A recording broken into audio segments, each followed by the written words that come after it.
Pilot refused black man in first class. Then something unbelievable happens. In a bustling airport terminal, the ordinary suddenly sparked a chain reaction that would captivate the entire nation.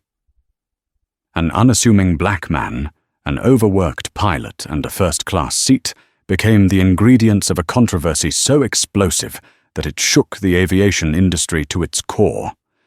When that moment turned into a national scandal, Congress stepped in, launching an unprecedented federal discrimination probe. Lines were drawn, reputations were shattered and unforeseen. Alliances emerged out of desperation and hope. What truly happened on that ill-fated flight? And how could one act of injustice spiral into a life-altering reckoning for everyone involved?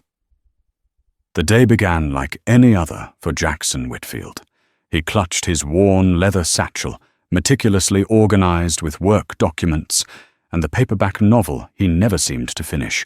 The chaos of Washington Dulles International Airport enveloped him overhead announcements, suitcases rumbling against slick tiles, and the faint aroma of freshly brewed coffee floating through the air. Jackson was traveling to Dallas for a major business conference. He was an emerging partner at a logistics firm that valued punctuality, and his presence in Dallas was critical. He was slated to speak on a panel about innovation in supply chain management. Typically, Jackson flew economy, but today was different. A last-minute upgrade by his company's travel department earned him a coveted first-class seat. It felt like a small victory, a token of recognition for the hours of overtime he had poured into perfecting his presentation. Stepping into the first-class lounge made him feel a little out of place. He was more accustomed to rummaging for a seat near the gate rather than sipping complimentary espresso. Yet the plush leather seats, the polite staff, and the efficient check-in process offered a welcome change from his usual hustle. Meanwhile, at another corner of Dulles, Captain Roger Albright was preparing for Flight 983 to Dallas. A seasoned pilot with over 2 decades of flying experience, Roger exuded an air of confidence that could fill a cockpit, but beneath that professional facade loomed a cauldron of personal strife, mounting financial debt, a bitter divorce, and an impending suspension from his airline had chipped away at his usually calm demeanor. He'd received a direct order: maintain an impeccable record for the next 6 months, or risk losing his job. Stress overshadowed everything else in his life. That morning, a last-minute shift change thrust Flight 983 upon Roger's schedule. He bristled at the inconvenience. He had planned to speak to his lawyer before a crucial court hearing about custody for his teenage daughter. Now that conversation would have to wait as he walked through the airport, wearing his crisp uniform. Passers-by recognized the pilot's stripes and either nodded respectfully or pretended not to notice. The pressure to keep everything perfect, to not falter, even once, was an invisible weight pressing down on him. Passengers boarded Flight 983, methodically scanning tickets, wrestling carry-on luggage, and searching for assigned seats. Jackson's turn finally came. Handing over his boarding pass, he felt a brief flutter of excitement. This was the first time he'd be comfortably seated in first class. He found his seat quickly 2A and settled in, gently placing his briefcase beneath the seat, fully prepared to enjoy the short flight with a bit of extra legroom. What happened next unraveled so quickly that Jackson could hardly process it. At first, Captain Albright, stepping briefly through the first-class cabin to address a maintenance issue, glanced at Jackson. Something in Albright's gaze hardened. He stopped, conferred with a flight attendant, and then quite suddenly asked Jackson to produce his boarding pass again. The question carried a tone of mistrust. Jackson complied calmly, though his heart rate quickened. Albright paused, stammered something about safety protocol, and then abruptly declared that Jackson would have to move from first class. The entire cabin fell silent. Confusion and discomfort spread as the flight attendant stood by. Speechless passengers peered around headrests, scanning the tension between the pilot and the well-dressed black man. Jackson tried to ask for an explanation. Albright gave none, only repeating vague references to security concerns. Then came the dreaded request, "Sir, if you don't move to coach, you'll need to deplane." That single directive changed everything. In that instant, something deeper than convenience or comfort, something fundamental, felt violated in Jackson's soul. He refused, insisting he had paid for a first-class seat, just like everyone else in that section. But Albright, fueled by stress and guided by an impulse he would soon regret, insisted that Jackson step out of first class. Amid the hush, a few fellow passengers began recording the confrontation with their phones. Jackson stood his ground. Though his voice quivered, it was firm. "I am not moving. I deserve to be here." At that point, the seeds of a future scandal had been irrevocably sown. The confrontation escalated. Flight attendants, uncertain how to de-escalate the situation, gestured for Albright to step away and sort the matter in private. But the pilot's pride surged, and he refused to back down. Some part of him insisted that he had the final say on all matters of safety. The pilot in command had the authority to remove any passenger he deemed unruly. Yet Jackson wasn't unruly. He was simply seated in the seat that matched his boarding pass. Alarmed by the raised voices, more passengers fished out their smartphones. They anticipated something dramatic, the kind of story that could ignite social media. Meanwhile, Jackson's pulse throbbed in his ears. He'd never been in a conflict this public, let alone threatened with removal from a flight. He knew about the Civil Rights Act of 1964 and had heard about the Department of Transportation's stance on preventing discrimination in air travel, but never had he imagined he'd stand on the front lines of such an incident. With excruciating slowness, an airline representative boarded the plane. She called Jackson aside, offering a private discussion near the galley door. Nervous Jackson complied, even as he refused to relinquish his claim to the seat. The representative, a middle-aged woman named Paula, looked genuinely pained. "I'm sorry for the confusion," she said, "but the pilots raised a concern. We don't want this to escalate." Her eyes darted around, gauging the passengers' watchful gazes. "We'd be happy to compensate you if you agree to a seat in business class or a later flight." To Jackson, the offer felt like a bribe rather than a solution. "I'm not looking for money," he replied, his voice shaking despite his best efforts to remain calm. "I want the seat that I was given. I want to be treated with respect." Paula, clearly disheartened, tried to reason with him, worried that an altercation might ground the entire plane. But Jackson stood firm. Eventually, security was called. 2 uniformed officers stepped onto the aircraft, scanning the tension. The mere sight of badges and holstered weapons amplified the drama. Passengers craned their necks, wondering if the scenario would morph into a forced removal or an arrest. As the cameras rolled, it was impossible for anyone to remain oblivious to the potential for racial profiling at play. On the tarmac, meltdown brewed. The flight was already delayed by half an hour. Passengers grumbled. They had connecting flights to catch and business meetings to attend. Some whispered to each other, sharing concerns that this was a blatant act of discrimination. Others remained silent, not wanting to jeopardize their own travel plans. Captain Albright, feeling cornered and belittled, doubled down. "If you refuse to comply, you'll be escorted off this plane by force." "Sir," he said, mustering an authoritative tone. Jackson swallowed hard. Adrenaline coursed through his veins. A small part of him wanted to relent. Just give them the seat and be done with it.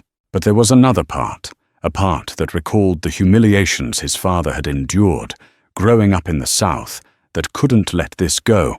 The standoff was eventually broken.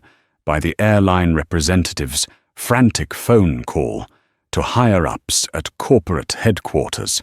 A high-level manager intervened, likely realizing the volatility of the situation. The manager instructed the flight crew to let Jackson remain in first class for the duration of the flight. Albright glared but complied. Albeit with visible reluctance, Jackson returned to his seat, the tension in the cabin so thick it was palpable. The entire flight was a quiet, simmering affair. Passengers side-eyed the pilot as he made standard announcements, noting turbulence and flight times. They politely avoided conversation with Jackson, unsure what to say after witnessing such an unsettling altercation. A few hours later, Flight 983 touched down in Dallas. Jackson stepped off the aircraft shaky, yet determined. Little did he know that the video recordings captured during the incident had already begun circulating online, igniting a social media storm that would soon envelop the entire airline and the pilot under scrutiny. Not long after landing, Jackson's phone buzzed incessantly with calls and messages. Colleagues, friends, and even distant acquaintances sent links to videos they'd come across on social media. In the footage, the angle wasn't particularly flattering. Jackson looked tense. Fists clenched, his voice trembling. The pilot towered over him, gesturing with an air of authority. One version of the video had over 50,000 views within 2 hours. By evening, another clip surfaced, zoomed in on Albright's confrontational expression and his repeated insistence that Jackson move. It didn't take long for national news outlets to pick up the story. The sensational headline, "Pilot refused black man in first class." Airline under fire scrolled across the bottom of TV screens. A wave of public outrage followed, with activists taking to Twitter to demand answers. People from all walks of life weighed in, from celebrities to politicians, each either condemning the pilot's behavior or dissecting possible other reasons for the confrontation.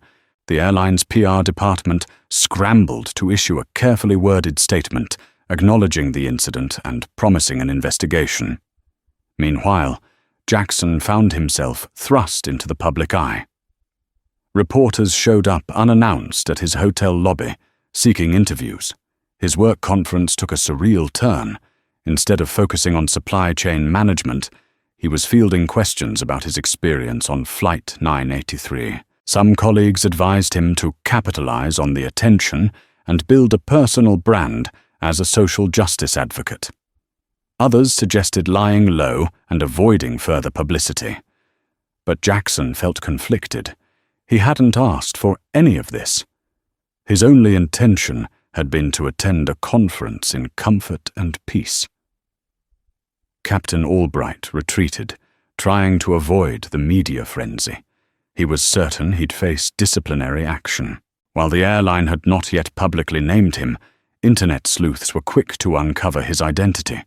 Twitter was ablaze with personal details: his name, his photo, even rumors about his messy divorce. Albright's own teenage daughter found out through a classmate's post, leaving her upset and confused. She confronted him in tears over a video chat. "Dad, why would you do that? Everyone at school is talking about you." He had no satisfactory explanation. Stress, poor judgment, deep-seated biases. He wasn't ready to confront. His own meltdown was overshadowed by the magnitude of the national spotlight. He realized that his job, perhaps his entire career, hung in the balance. As public demands for accountability grew louder, Jackson received an unexpected phone call from a staffer at the office of Congresswoman Marsha Warren. She chaired a subcommittee on transportation and had made it her mission to address systemic issues in the aviation industry. "Mr. Whitfield," the staffer began. "Politely, Congresswoman Warren would like to speak with you about your recent travel experience. Would you be willing to share your story on record?" The hint of significance in that request was clear. This was no mere courtesy call. The eyes of the federal government were turning toward the airline, the pilot and Jackson's plighter. With dread and determination, Jackson agreed. He didn't consider himself an activist, nor had he ever appeared before a congressional panel. But something in him whispered that if he remained silent, the cycle of discrimination might continue unabated. He decided to take a stand, uncertain of where it would lead him, but firmly believing that shining light on injustice might prevent others from enduring the humiliation he experienced. When word reached Congresswoman Warren about the Flight 983 incident, she sensed a broader story unfolding.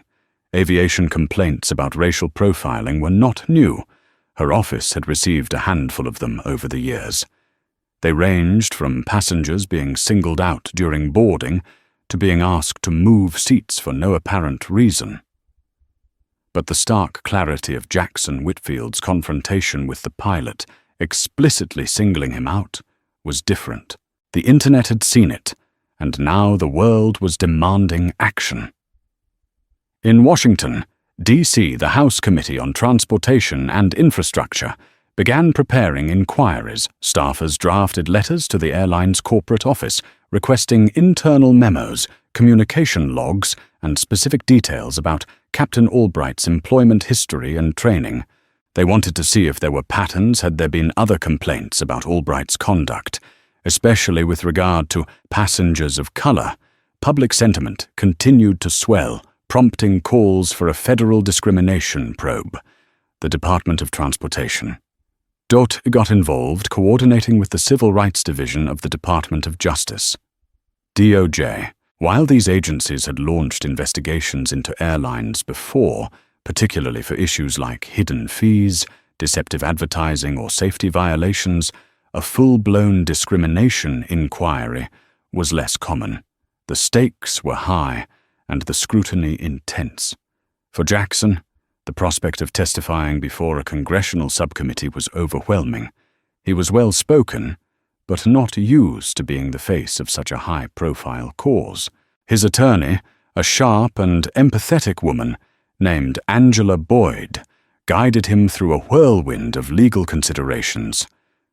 "You're not just representing yourself," Angela reminded him. "You're representing every passenger who has ever faced discrimination but didn't have the proof or the platform to speak up." Jackson felt the weight of that responsibility fueling his resolve. At the same time, the airline scrambled to contain the crisis. Under the guidance of their legal counsel and crisis management team, they announced a thorough internal investigation. They placed Captain Albright on indefinite suspension, pending the outcome. The official statement read like a carefully crafted piece of corporate damage control. "Our airline does not condone discrimination of any form. We are committed to fostering an inclusive environment for all passengers and staff. The incident on Flight 983 is under active review, and we are cooperating fully with all relevant authorities." Meanwhile, Captain Albright's personal life spiraled. His lawyer warned him that if the airline fired him for cause, the divorce settlement might tilt even further in his ex-wife's favor. He'd lose not just his primary source of income, but possibly his dignity. In desperation, he reached out to his union representative, hoping for support. The union's stance was cautious. "We'll represent you, but we need you to be honest. If there's any evidence of overt discrimination, this becomes a different legal battle."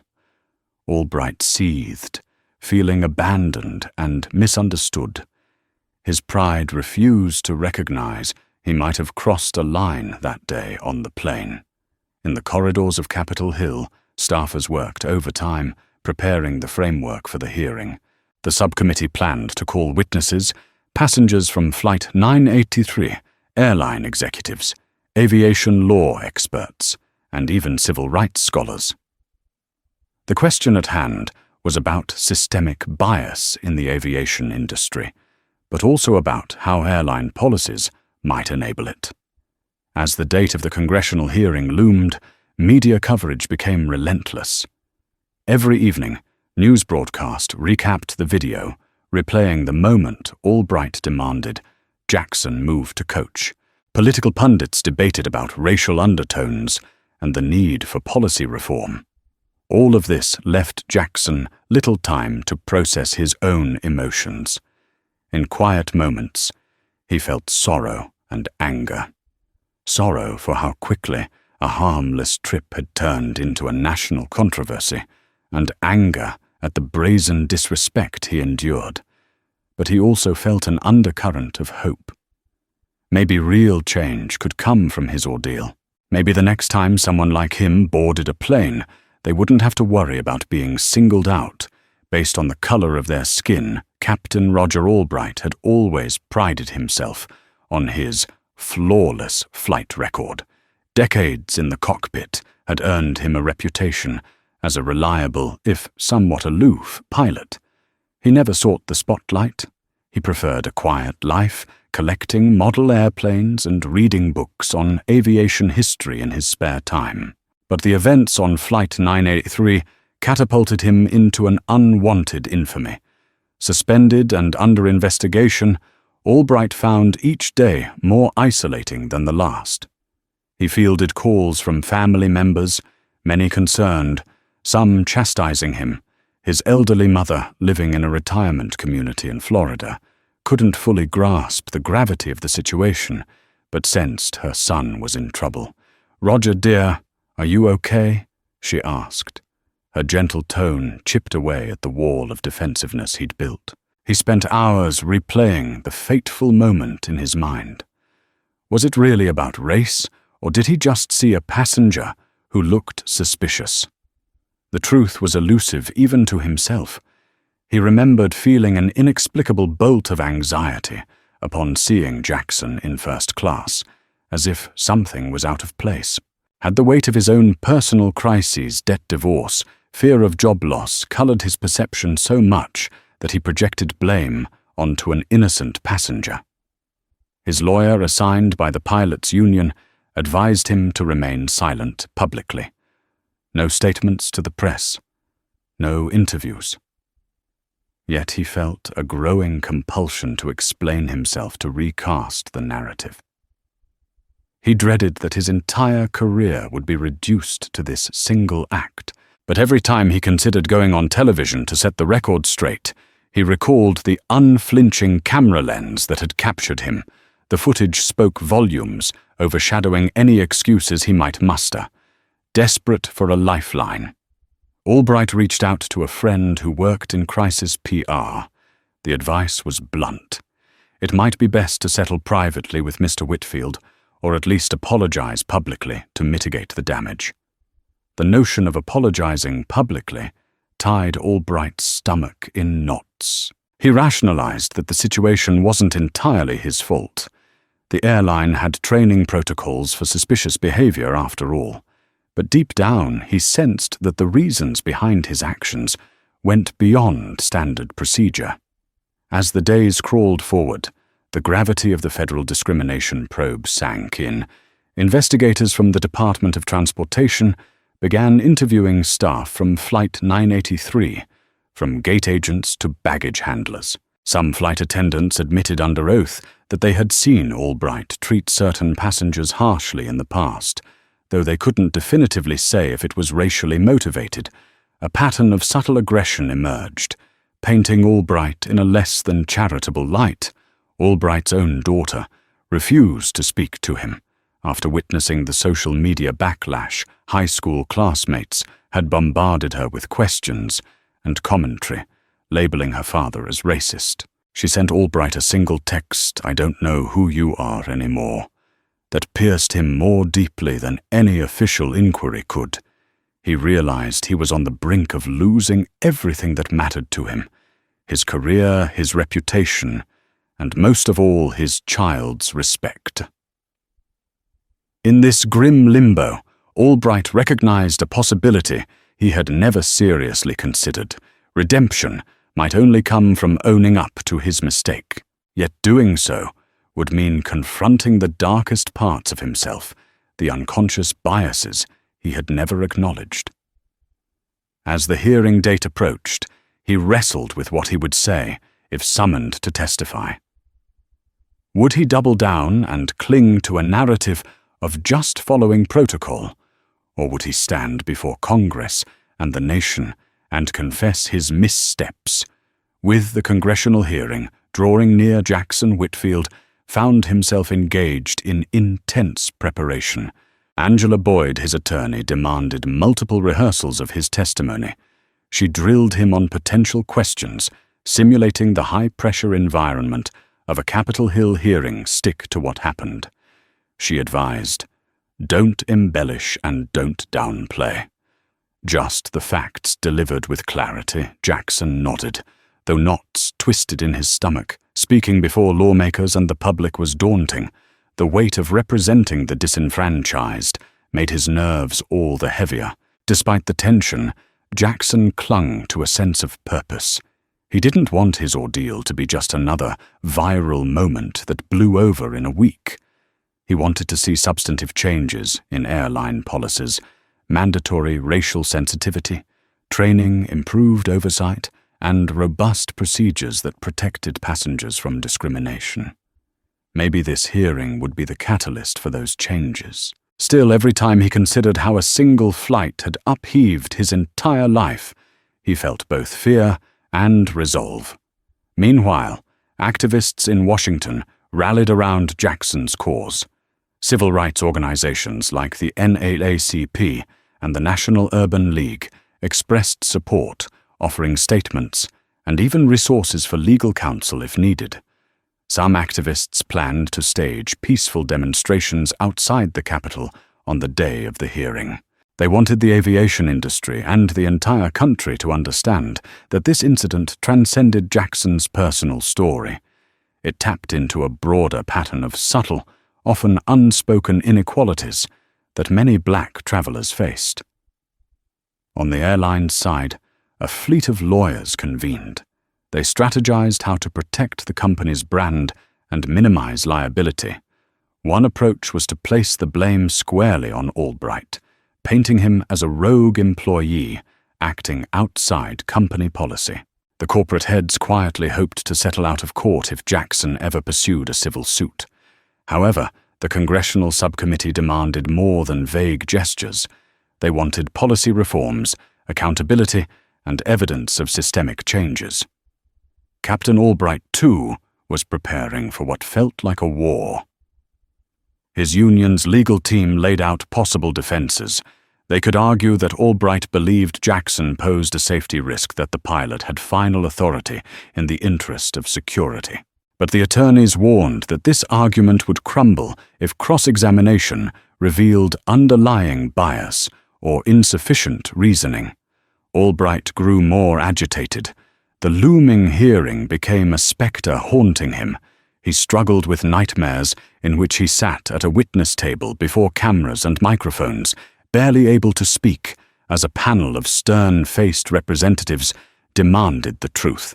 In the days leading up to the event, Congresswoman Marsha Warren held a press conference.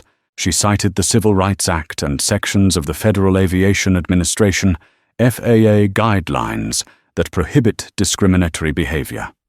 This hearing isn't about a single passenger or pilot, she said.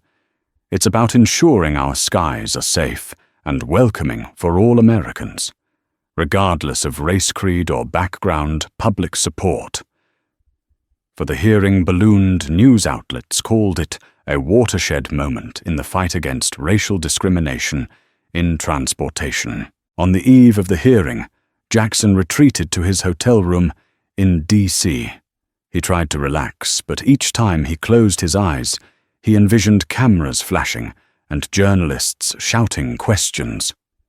In a moment of introspection, he reminded himself why he was doing this: to protect others from experiencing what he did and to force the airline industry to confront its failings. No matter how daunting tomorrow promised to be, he was determined to see it through.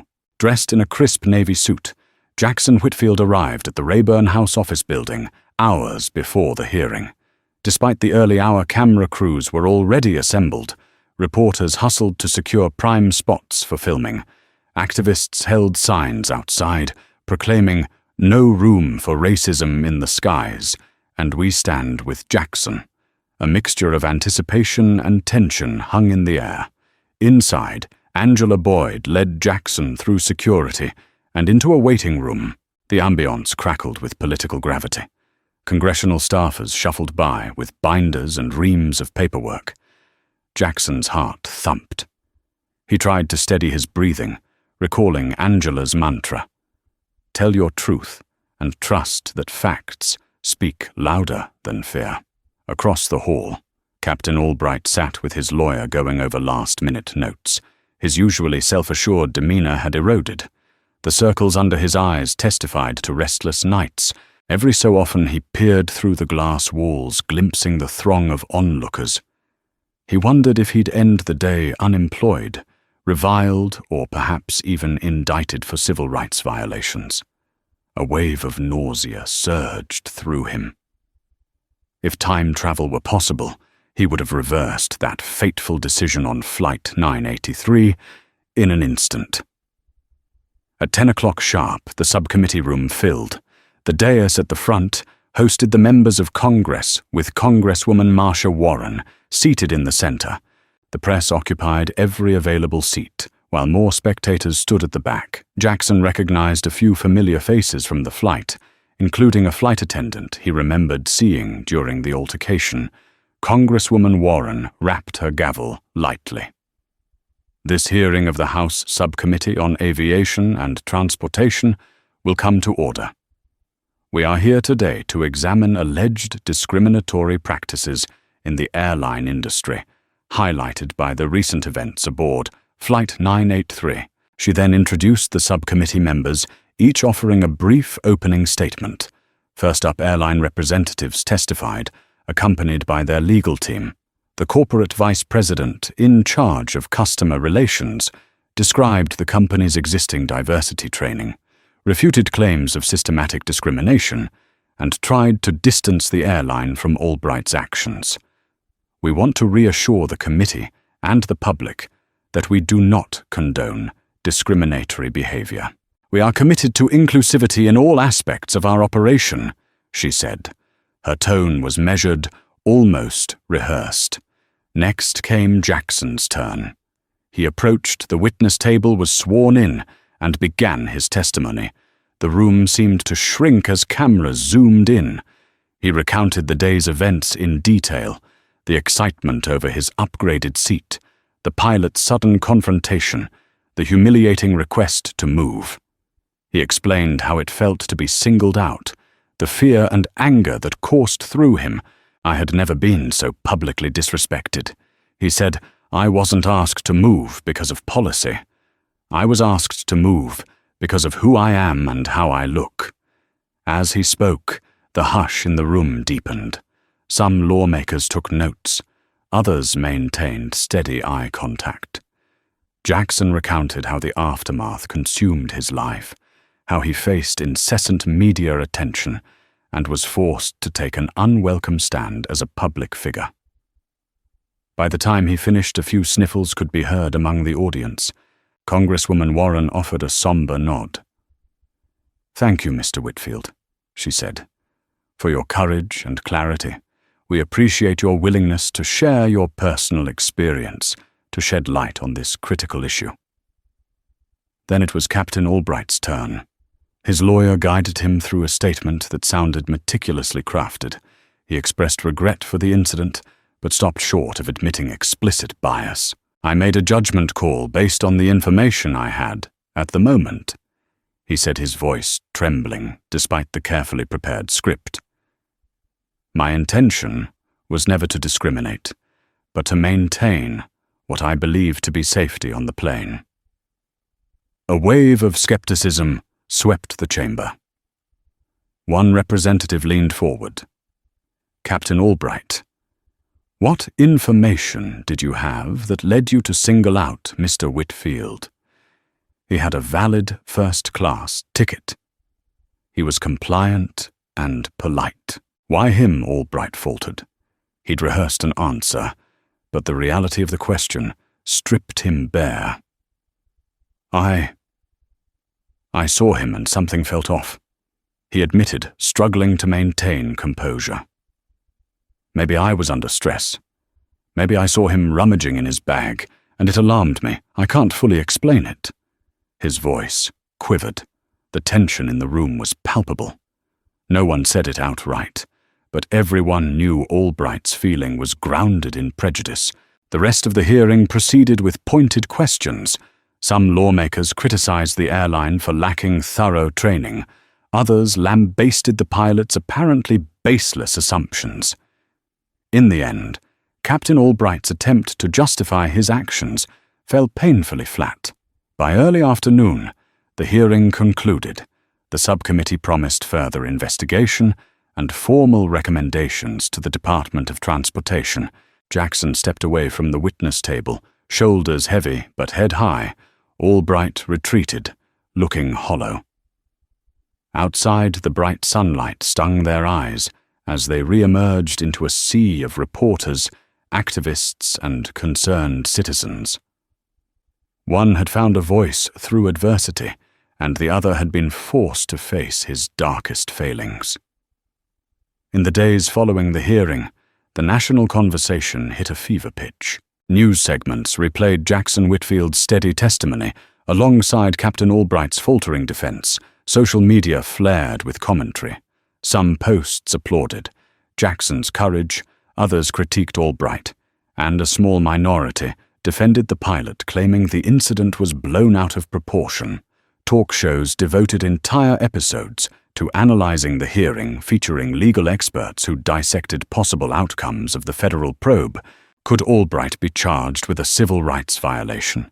Would the airline face hefty fines or mandatory reforms? Rumors flew, though official channels remained tight-lipped. Meanwhile, major airlines across the country took proactive measures. They announced updates to their diversity and sensitivity training, presumably to avoid a similar scandal. Some even rolled out new passenger complaint systems, promising a thorough review of any incident. Consumer advocacy groups praised these moves, but remained skeptical, pointing out that corporations often pay lip service to change without implementing genuine reforms. Jackson found his personal world upended once again. Invitations to speak at conferences, interviews, and panel discussions flooded in. Prominent civil rights leaders congratulated him privately, urging him to continue using his platform. Jackson felt a mix of pride and exhaustion. He never intended to become a poster child for fighting discrimination in the skies, but he recognized the responsibility he now bore. For Captain Albright, the fallout was more devastating. The airline extended his suspension indefinitely. His union was reluctant to invest in a protracted legal battle, not wanting to tarnish its standing with the public. Some pilot colleagues distanced themselves from him, wary of guilt by association, while a vocal minority within the union insisted Albright was being scapegoated. The broader sentiment was that his public behavior had crossed an unforgivable line. Feeling cornered, Albright descended into a dark spiral. His finances grew dire, legal bills piled up. His ex-wife threatened further legal action, and his daughter refused to respond to his messages. At times, he toyed with the idea of a public apology, truly heartfelt, not just the half measure from his hearing testimony, but every time he considered it, pride and fear clashed in his mind. He worried it would be too little too late and might even worsen his predicament by confirming guilt. As the public discourse raged, Congresswoman Marsha Warren and her subcommittee continued their probe. They interviewed additional witnesses, pored through flight data, and reviewed hundreds of passenger complaints filed with the Federal Aviation Administration. Their preliminary findings hinted at a systemic pattern. While overt racism in air travel wasn't rampant, a subset of employees consistently reported passengers of color as suspicious, leading to disproportionate incidents. For Jackson, the swirl of attention was nerve-wracking. Each time he switched on the TV or opened social media, he saw his own face or heard his own words echoing back to him. But despite the fatigue, he felt vindicated. The humiliating moment on Flight 983 had become a catalyst for a national awakening. People were talking about discrimination in a space rarely subjected to such scrutiny. And while the pilot's life was unraveling, Jackson reminded himself that accountability was necessary if real change was to be achieved. Despite the hearing's conclusion, the investigation pressed on congressional staffers, demanded internal documents from the airline.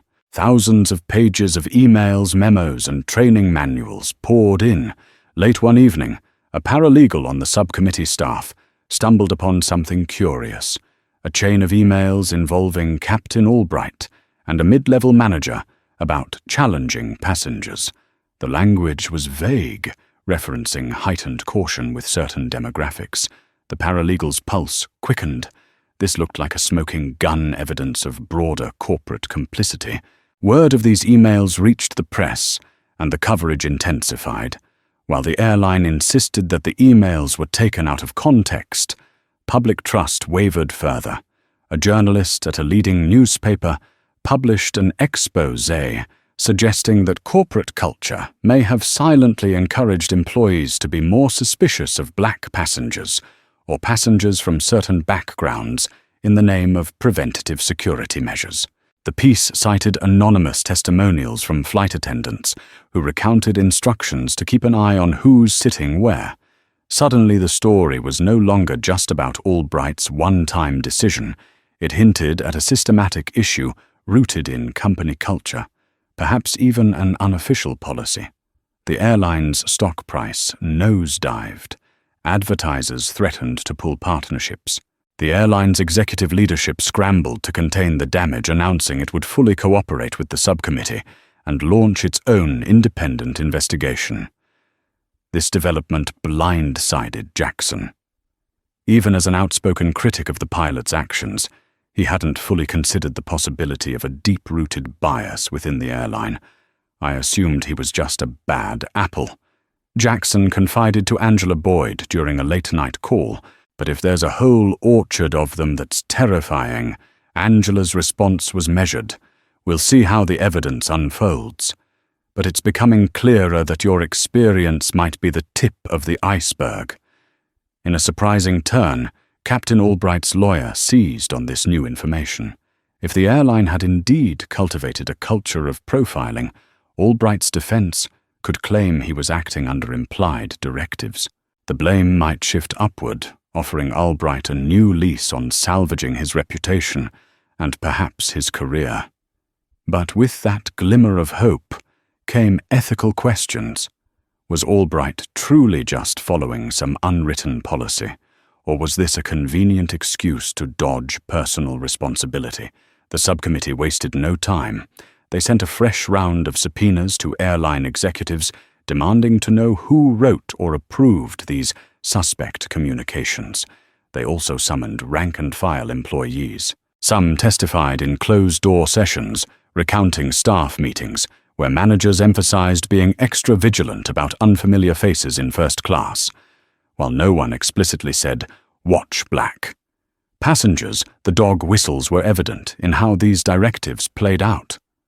All of this set the stage for another potential hearing, one that would delve into corporate practices and possibly overshadow the focus on Albright's personal failing. Jackson observed these developments with a mixture of dismay and validation. It was proof that his humiliation was part of something bigger, a system of biases that had taken root at multiple layers of the aviation industry. As the storyline evolved, public opinion grew more complex. Some absolved Albright, claiming he was a fall guy for a rotten corporate culture. Others pointed out that following immoral company norms is still a moral failing. In living rooms and coffee shops across the nation, people debated whether Albright deserved a second chance if the airline was orchestrating a broader pattern.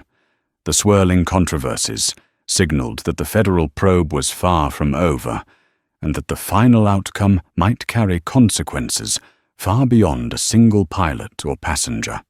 In the midst of the firestorm, an unexpected meeting took shape.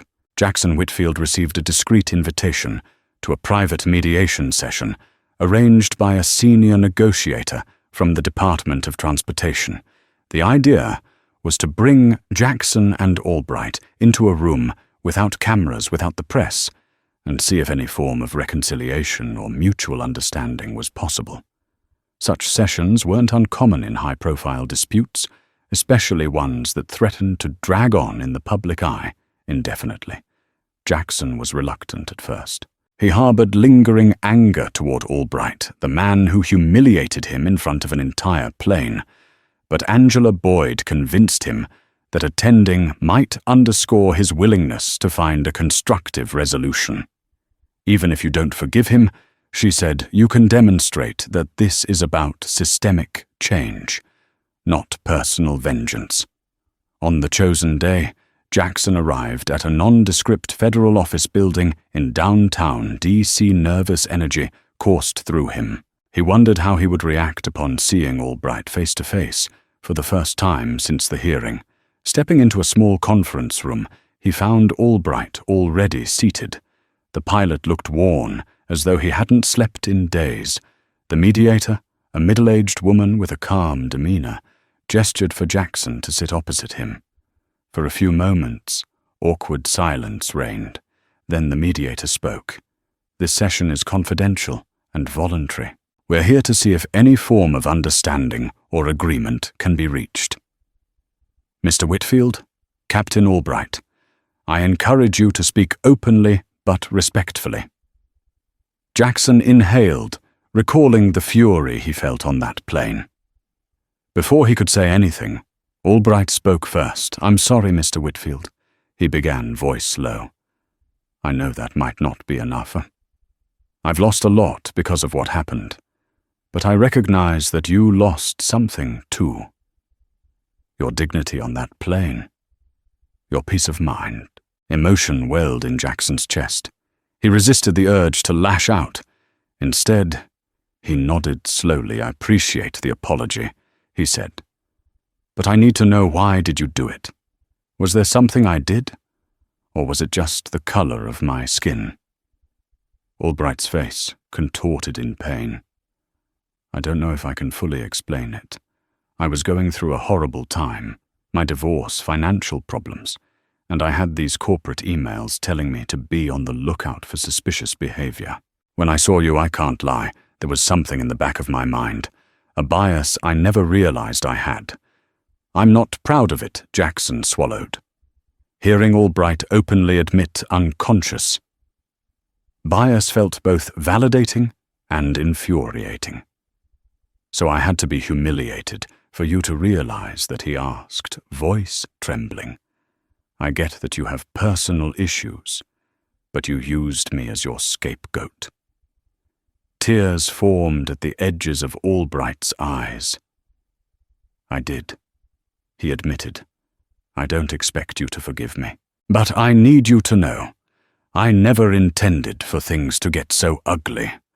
I wish I had asked you some polite question or trusted your boarding pass without suspicion. Anything but what I did. They sat in heavy silence. The mediator intervened carefully. Mr. Whitfield, is there anything you would like to say or propose moving forward? Jackson considered.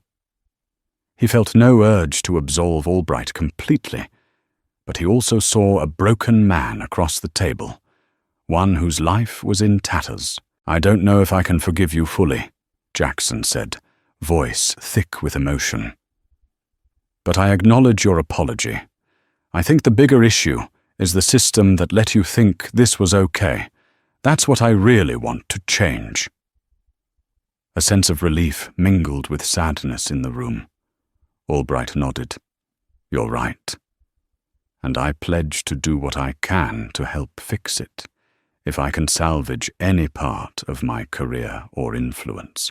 The mediator helped them craft a statement of mutual understanding, non-binding but symbolic. They agreed that the cause was bigger than either of them.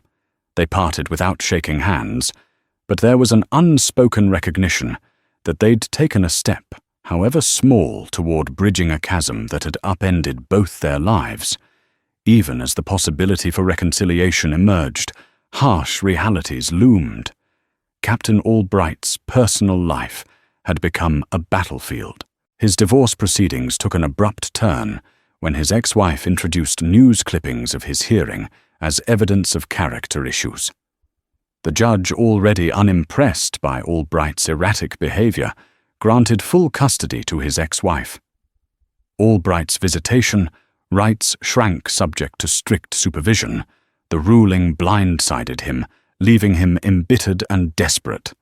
His financial situation also deteriorated. The airline's indefinite suspension meant no steady paycheck. With mounting legal bills and child support obligations, Albright depleted his savings. Creditors began hounding him. One day he returned to his apartment to find an eviction notice pinned to the door. His world was collapsing, and the cause traced back to a single catastrophic choice in an airplane cabin. Meanwhile, the Department of Justice announced plans to expand their discrimination probe, signaling that they'd consider additional penalties against both the airline and individuals. Civil lawsuits from other black passengers who claimed similar treatment surfaced. Some alleged that flight crew members had singled them out over trivial issues: seatbelt checks overhead, bin usage always under the vague guise of safety concerns.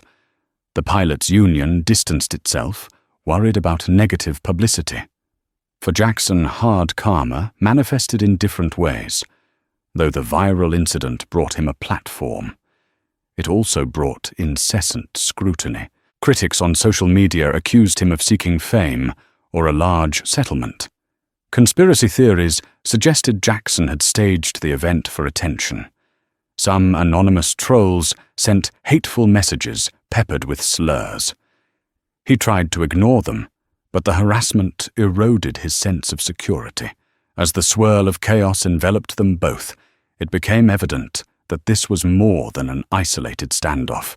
Albright's downfall highlighted the cost of discriminatory actions, while Jackson's struggle revealed the toll of becoming a public symbol for racial justice. The wheels of the federal probe churned on collecting more evidence, interviewing more witnesses, preparing to release a damning report that would either confirm or refute the existence of systemic bias within the airline. Yet in the background, everyday people watched the drama unfold and grappled with their own prejudices, experiences, and beliefs. Parents discussed it at the dinner table, cautioning their kids about the consequences of bias. Employees in other industries shared tales of subtle racism, drawing parallels to Jackson's experience. The story's impact reverberated far beyond a single flight path. It touched the collective conscience, questioning how much prejudice had seeped into the corners of daily life. Several months into the investigation, the Department of Transportation released its extensive report. It was nearly 200 pages long, meticulously detailing interview transcripts, policy documents, and analyses of complaints lodged against the airline over the past 5 years. The findings were stark. While the airline had no official policy targeting, black passengers, an unwritten culture of hypervigilance, had evolved largely shaped by ambiguous directives. Flight crews admitted that management frequently told them to err on the side of caution when encountering behaviors deemed unfamiliar. But those same managers never provided clear definitions of what constituted unfamiliar behavior. The report outlined how these directives disproportionately affected passengers of color, leading to higher rates of seat reassignments, extra screenings, and in a few cases, forced deplanings. Captain Albright's action on Flight 983 was cited as a severe manifestation of the deeper cultural issues. The DOT slammed the airline for failing to offer robust training and for not tracking complaints adequately. public outcry reignited. Calls to boycott the airline surged on social media. The brand's tarnished reputation worsened, prompting the resignation of 2 high-level executives who oversaw security and training programs. Congresswoman Warren stood on the steps of the Capitol, flanked by civil rights leaders, announcing proposed legislation that would require airlines to implement uniform anti-discrimination protocols and standardized training sanctioned by the FAA. The bill, tentatively titled the Fair Skies Act, promised accountability through regular audits and hefty fines for non-compliance. Though many applauded these developments, others criticized them as too little too late. Activists argued that real cultural change goes beyond legislation. It requires introspection and consistent accountability. At every level, airlines rushed to issue new training directives, hoping to appease regulators and the public. Some offered free diversity seminars for all staff, from gate agents to executives. Others engaged external consultants to revamp company culture. It was a scramble for damage control, but perhaps also the start of meaningful reform. For Jackson Whitfield, the report's confirmation of systemic bias validated his experience. He spoke at a press conference praising the thoroughness of the DOT's findings, but urging the airline industry to go further. "This can't just be about checking boxes," he said. "It has to be about changing hearts and minds, so someone like me or anyone else never has to endure humiliation at 30,000 feet again." In the aftermath of the DOT report, Jackson found a strange sense of closure, while his life remained busier than ever. Media requests, speaking engagements, and consulting offers, he felt less haunted by the memory of Flight 983. The truth was out-validated by official sources. He'd even begun to receive thank-you letters from strangers, people who felt empowered to speak up against discrimination in their own lives. Still, not all was rosy. He faced lingering trauma whenever he boarded a plane. On a recent business trip, he found himself gripping the armrest, heart pounding as the pilot's voice crackled over the intercom.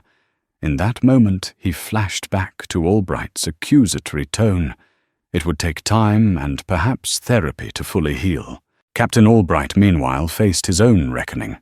News of the DOT's report obliterated any defense that pinned all blame on corporate culture. While the report showed the airline bore significant responsibility, it did not absolve Albright of his personal choices. The airline ultimately terminated his employment. Broke and jobless, Albright drifted from city to city, picking up part-time flight instruction jobs at small airfields. But many flight schools turned him away, wary of the reputation that trailed him. One day, Albright made a choice he never anticipated. He checked into a rehabilitation center for alcohol abuse. After losing custody of his daughter and facing eviction, he'd turned to drinking. Night after night, bottles of whiskey dulled his regrets. The wake-up call came when he blacked out in a motel room, the ring of his phone going unanswered for hours. By the time he regained consciousness, he realized he could no longer ignore the spiral rehab offered, a structured environment where he could begin confronting his failures.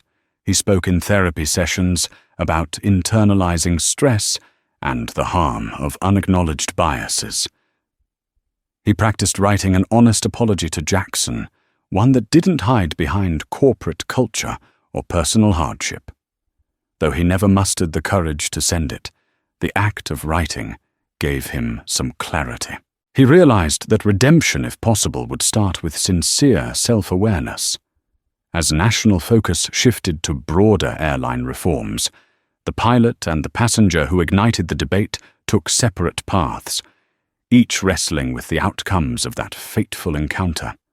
Though they no longer dominated the headlines, their personal struggles mirrored a larger societal reckoning on prejudice and accountability. Both men carried scars, but also the potential for growth. Under pressure from ongoing federal scrutiny and a rash of potential lawsuits, the airline at the center of the scandal struck a deal with the Department of Justice and the Department of Transportation. They agreed to pay a substantial fine. Some speculated it was in the hundreds of millions, and committed to an extensive overhaul of their policies. Part of the agreement involved installing an independent oversight committee to monitor compliance with anti-discrimination directives. Quarterly reports would be submitted to the DOT for a minimum of 5 years. Jackson Whitfield's lawyers entered settlement talks with the airline's legal team, although Jackson initially felt uneasy about seeking financial compensation for what he viewed as a moral issue. Angela Boyd reasoned that a lawsuit would be both lengthy and draining. "You've already done more than enough to raise awareness," she said. "You're entitled to compensation for the harm and stress you endured. This settlement can also help fund initiatives or charities that matter to you." After weeks of negotiation, Jackson accepted a confidential settlement rumored to be a significant sum. He donated a portion to organizations supporting travelers' rights, specifically non-profits working to combat discrimination in transportation. He also set up a small scholarship fund in his father's name, aiming to help young black students pursue careers in aviation or related fields. It felt like a constructive way to channel the tragedy into something positive, though the settlement meant the airline would not face Jackson in court. The public humiliation and federal oversight left an indelible mark on their operations. Executives promised a new era of inclusivity. Skeptical consumers eyed these promises warily. Some travelers boycotted the airline permanently, while others awaited visible proof of genuine reform. In time, the airline would have to demonstrate consistent progress through policy updates, staff training, and a transparent handling of passenger complaints. For Jackson, finalizing the settlement offered a certain release. He could turn the page on an agonizing chapter of his life, knowing that his stand had contributed to a seismic shift in airline practices nationwide. While he'd never forget the humiliation he experienced, he felt a degree of peace in seeing real steps toward preventing future incidents. Months after the scandal, the uproar around Flight 983 gradually faded from the national conversation, overtaken by newer controversies. Yet the aviation industry quietly absorbed the lessons. Other airlines revamped their training programs, determined not to become the next cautionary headline. Jackson Whitfield returned to his logistics career, but his focus expanded. He received speaking invitations to discuss corporate ethics and unconscious bias, placing him on airplanes more often than ever. Each new flight stirred lingering anxiety, yet with therapy and better airline oversight, he found hope in his advocacy role. At home, he rebuilt friendships neglected during the frenzy, his family proudly acknowledging his role in pushing for change. Captain Roger Albright, meanwhile, lost his job, struggled to secure stable work as an instructor, and watched his finances crumble. Overwhelmed, he sought help at a rehab center after realizing he was using alcohol to cope with guilt and isolation. In therapy, he penned an honest apology to Jackson, one he never sent. Though no longer capturing headlines, both men grappled with the continuing ripple effects of that fateful confrontation, each step forward, hinting at the quiet possibility of redemption. Over time, the uproar from Flight 983 became both a cautionary tale and a call to action. Under mounting pressure, Congress passed the Fair Skies Act, mandating rigorous anti-discrimination training and establishing strict oversight within the aviation industry. Airlines that failed to comply risked facing harsh financial penalties, or in extreme cases, losing their operating licenses. For Jackson Whitfield, his role as a catalyst for reform became a personal mission. Encouraged by the positive outcomes, he published a book, Turbulent Changes, documenting his harrowing experience and the measures taken to prevent similar injustices. Proceeds helped fund a scholarship program for aspiring pilots and aeronautical engineers of color, sparking fresh hope among communities once wary of aviation careers. Meanwhile, Roger Albright found a modest path to redemption through volunteer work, teaching basic flight mechanics at youth programs. Though weighed by guilt, he strove to ensure new pilots never repeated his errors. Standing by runways watching small aircraft take flight, he clung to the belief that his painful lesson might guide the next generation toward fairness and respect. In these divergent journeys, Jackson's public advocacy and Albright's quiet penance, an unlikely resonance emerged. Their story showed that deep-rooted biases can be confronted, and that even profound wrongs can spur lasting change. What began with one seat refusal and a viral video ultimately sparked a movement for accountability and empathy, an ongoing legacy in airports, boardrooms, and the skies above. Thank you for journeying through this dramatic account of one incident that shook the airline industry and sparked a congressional probe.